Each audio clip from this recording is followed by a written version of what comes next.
আমরা ফটোশপটা ওপেন করে নেই। ফটোশপটা আমাদের ওপেন হচ্ছে। হওয়ার পর এখন হচ্ছে আমরা আজকে শিখবো কি ফাইল কিভাবে কি করতে হয়, ফাইল কিভাবে এক্সপোর্ট করতে হয়। আমরা তো এতদিন ডিজাইন করলাম বা কোনো কিছু করলাম, তাকে এক্সপোর্ট কিভাবে করবো এটা আমরা আজকে শিখবো। তো এই জন্য আমি একটা ওপেন করি ফাইল। আমার 98 ক্লাস একটা ফাইল রাখা আছে, যে লাগিয়ে নেওয়া হচ্ছে।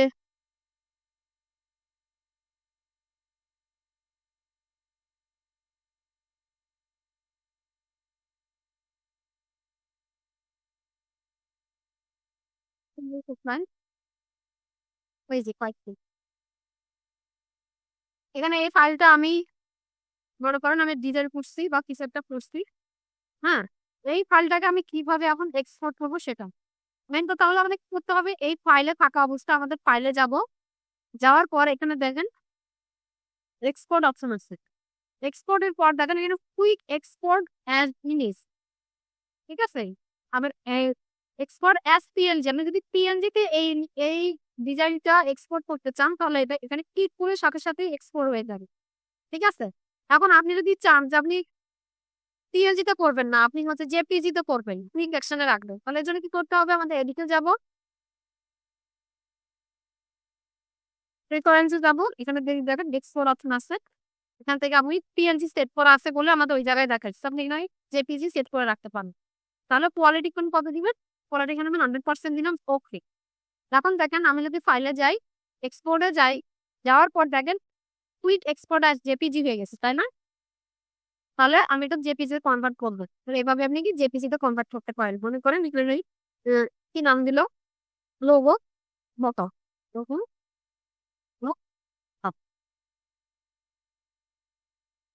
লোগো মতো, তাকে আমি পিএনজি জেপিজি তে কনভার্ট করলাম। আমি চাচ্ছি যে জেপিজি তে বললাম, এখন আরো আরো কি করলাম, এবার হচ্ছে এক্সপোর্ট অ্যাজ এ যাবো। এক্সপোর্ট অ্যাজ এ গেলে আপনি কোন ফাইল ফরম্যাটে সেভ করতে চান, এক্সপোর্ট অ্যাজ এ গেলে এখন যদি জেপিজি তে করতে চান বা পিএনজি তে, এখানে তিনটা অপশন পাবেন, পিএনজি না জেপিজি না গিফট। এখানে আপনি যেটা ইচ্ছা সেটা আপনি করবেন, আমি এখান থেকে পিএনজি। ঠিক আছে, যদি ট্রান্সপারেন্সি চান তাহলে ট্রান্সপারেন্সি, তাহলে ট্রান্সপারেন্সি চাইতে গেলে ট্রান্সপারেন্সি মানে কি শুধু লোগোটা থাকবে আর ব্যাকগ্রাউন্ডটা থাকবে না। আমি চাচ্ছি শুধু আমার এই লোগোটা থাক, এই লোগোটাকে আমি শুধু এক্সপোর্ট করতে চাচ্ছি, তাই না? তো শুধু যদি একটা জিনিসকে এক্সপোর্ট করতে চাই, আশেপাশে সবকিছু না করতে চাই, শুধু একটাকে চাই, তাহলে এটাকে অবশ্যই ট্রান্সপারেন্সি করে নিয়ে এক্সপোর্ট অ্যাজ এ যাবে, গিয়ে এখানে পিএনজি করতে হবে। দেখেন আমি পিএনজি দিলাম, মানে ট্রান্সপারেন্সি শো করবে। দেখেন এই লোগোটাতে কিন্তু আর কিছু না। আর উইথ হাইটটা কিন্তু আপনি স্কেলিং করে বাড়াইতে পারবেন, আপনি চাই 100% আছে, আপনি যদি চান 120% করবেন সেটা পারবেন স্কেলিং করতে, এবং হাইট উইথও বাড়াতে পারবেন। ঠিক আছে, তো আমি যদি পিএনজি চাচ্ছি, এখানে হচ্ছে কত পার্সেন্ট আপনি বড় করতে চাচ্ছেন, এখানে 2%, তাহলে 3%, তাহলে 3%, মানে এর যে রেজুলেশন এখন ছিল 72/50, এটার থেকে 3 গুণ সে বড় হবে। এই কারণে 3x লিখছি, তাই না? এখানে রেজুলেশন হাইট কত, 5,000, উইথ কত, 3,000, এটা মনে রাখেন, হাইট 5,000, 3,000, 3x করার কারণে এটা 15,000 হয়ে যাবে। তাহলে এখন আমি কি করবো,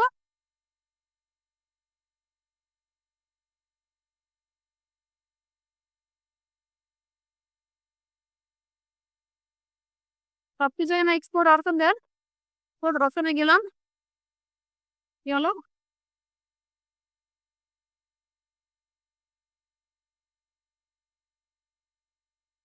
দেখেন আপনার ভিডিও আগে কেমন ছিল, ইমেজ এখন কেমন হয়েছে, এটা হচ্ছে জেপিজি, এটা হচ্ছে পিএনজি। তো এটাকে আমি পিএনজি কনভার্ট করলাম, এখানে আমার এক্সপোর্ট অপশন আসতেছে না কেন, কালারটা ঠিক করে নিলাম, কনভার্ট টু আরজিবি কালার করে নিলাম।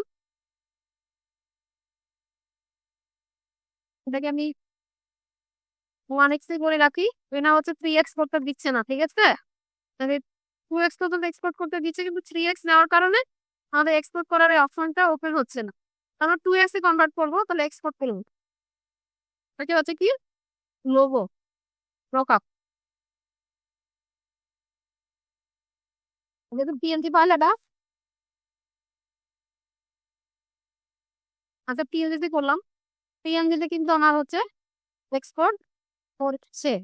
এবার আসেন আমি যদি, এখন আমি ওই ওই ফাইলটাতে যে দেখি কি অবস্থা হয় সেটা আমরা দেখবো। হ্যাঁ, 18 নম্বর ক্লাসে আমাদের দেখেন এটা লোগো, তাই না?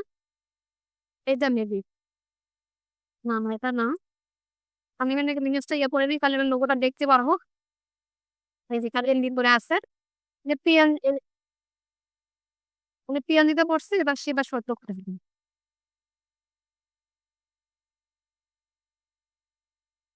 পুরো এক্সে করছে দেখেন, ডায়মেনশন ছিল 5,000 না, এখন দেখেন 10,000 হয়ে 7,000 হয়ে গেছে। মানে 2x করার কারণে তার ডাইমেনশনটা কি হয়েছে, চেঞ্জ হয়ে গেছে। এটাকে আমি আবার এক্সপোর্ট করতে হবে। এখানে কিছু শ্যাডো দেওয়া ছিল, শ্যাডোর কারণে আমাদের ইমেজটা সম্পূর্ণভাবে এক্সপোর্ট অ্যাজ হয়নি। এটাকে আমি পিএনজি তে পড়বো, পিএনজি কিন্তু হয়নি। দেখেন এবার পিএনজি হবে। ইয়েস,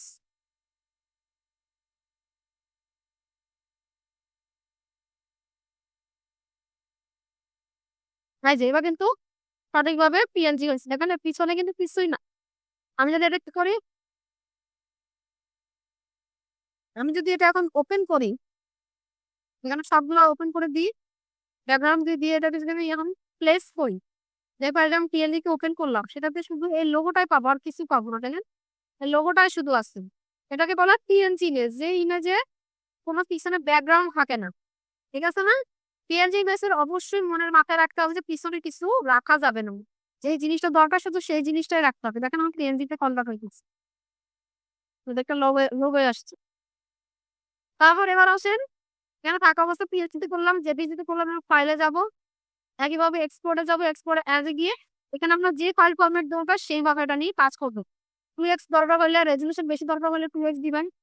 হ্যাঁ, এবার আসেন ফাইলে যাব, এক্সপোর্টে গেলাম। এবার হচ্ছে save for way. Save for way আমরা তখনই ব্যবহার করবো যখন আমাদের ডিজাইন আমরা সোশ্যাল মিডিয়াতে ছাড়বো। ঠিক আছে, সোশ্যাল মিডিয়াতে ছাড়বো, কারণ সোশ্যাল মিডিয়াতে আপনার যে রেজলিউশন দরকার সেটা যদি আমি বেশি দিই তাহলে আমার জিনিসটা নষ্ট হয়ে যাবে।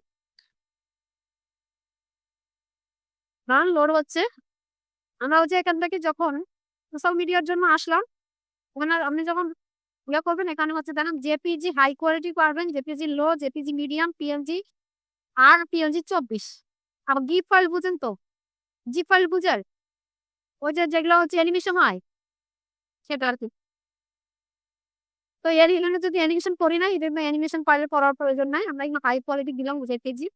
কারণ এটা এত বেশি হাই কোয়ালিটির, আমি এটা একটু পার্সেন্টেজ যদি কমাই দিই, মনে করেন 10% করলাম, কারণ আমার ইমেজটা এত বেশি হাই কোয়ালিটি। হ্যাঁ, হয়ে যাবো, আমি হয়েছি। এটাকে আমি এখন কি করবো, সেভ করবো।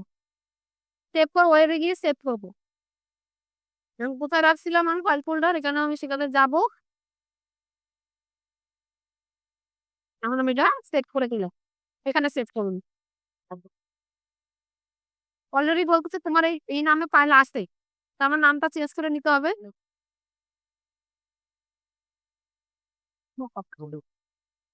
বুঝছি না? তো এভাবে আমি জেপিজি পিএনজি সেভ করতে পারবে। এবার আসেন, আপনি মনে করেন এইখানে কাজ করছেন, এই ফাইলটা কিভাবে সেভ করবেন আপনি? ফাইলে যাবেন, সেভে সেভ অ্যাজ করবেন। সেভ অ্যাজ দিয়ে কোন ফাইলে নিতে চান, পিএসডি ফাইলে আমরা নিতে চাই, পিএসডি বা ডট পিডিএফ এতে যাওয়া আছে। আমি ফটোশপ এই ফাইলে করতে চাই, ওকে সেভ করে দিব। ইয়েস, ওকে সেভ করলাম। ঠিক আছে না?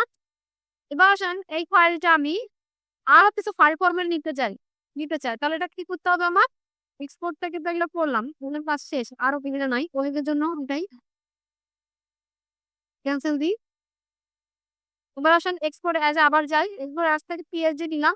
আপনি চাইলে পিডিএফও করতে পারেন, আমরা পিডিএফ দেখি না, পিডিএফ ট্রান্সফার করতে পারেন। আমি পিডিএফ দিলাম, দেওয়ার পর save, okay save PDF. Yes, PDF এ কনভার্ট করতে পারবো। কনভার্ট হচ্ছে, সেমই দেখাচ্ছে, সেভ হয়ে গেছে অলরেডি।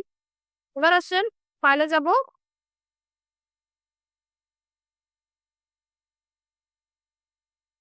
সেভে কপি। মনে করেন সেভে কপি করবেন, মানে আপনি যে ইমেজটাতে সেভে কপি করলে হবে কি, এখানে আমরা আর কিছু ফাইল ফরম্যাট দিব, অনেক ফাইল ফরম্যাট দিব। আপনি এখানে জেপিজি নিতে পারবেন, সেভে কপির জায়গায় ফটোশপ ফাইল অনেক নিতে পারবেন।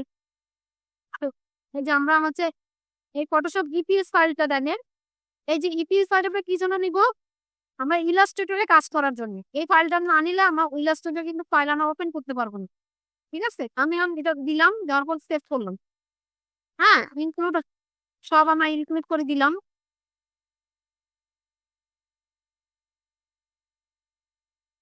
মানে ইলাস্ট্রেটরটা ওপেন করলাম, করার পর আমি যে ফাইলটা হচ্ছে সেভ করলাম সেটা এখন ওপেন করতে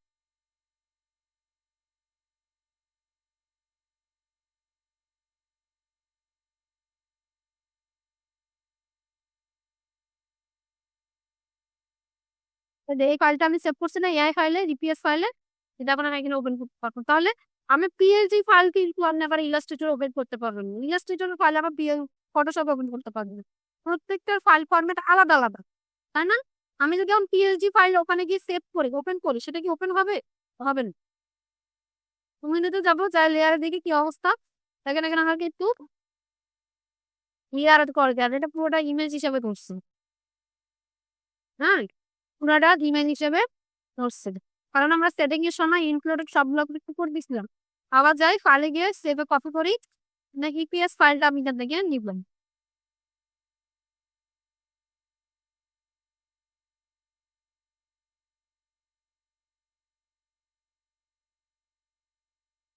দেখলাম হচ্ছে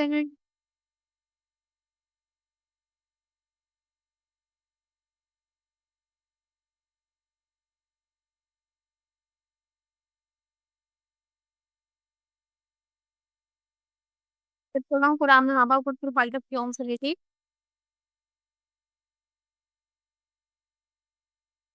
বলতে তো তোমার অলরেডি ওপেন আসবে, এটা কেটে দেবে।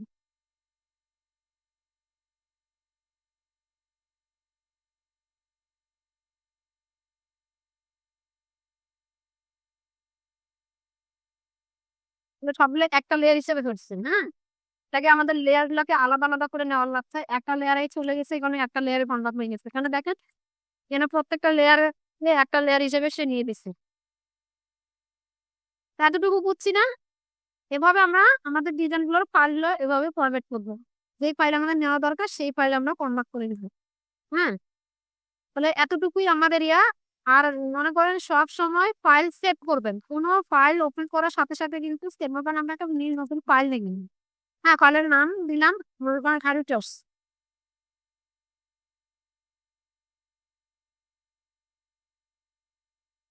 হ্যারিটস ফাইল নিলাম, নেওয়ার পরে কপি করলাম, করার পর অবশ্যই ফাইলটাকে কি করবো? সেভ করে নিব। হ্যাঁ, সেভ করে নিচ্ছি। হ্যাঁ, ফাইলের নাম দিব আর সেভ করে থাকতে হবে। কোনো সময় আপনি এখানে এডিট করতেছেন, বিভিন্ন ধরনের এডিট করতেছেন, লিখতেছেন।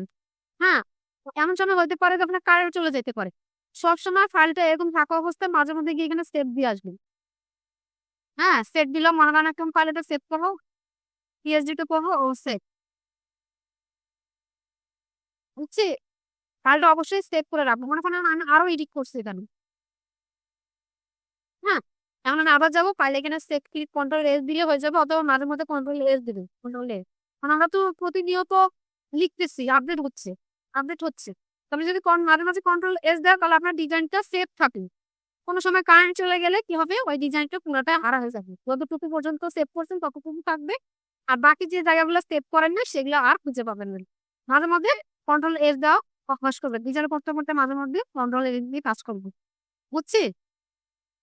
আচ্ছা, ঠিক আছে, আমাদের আজকে এতটুকু ক্লাস।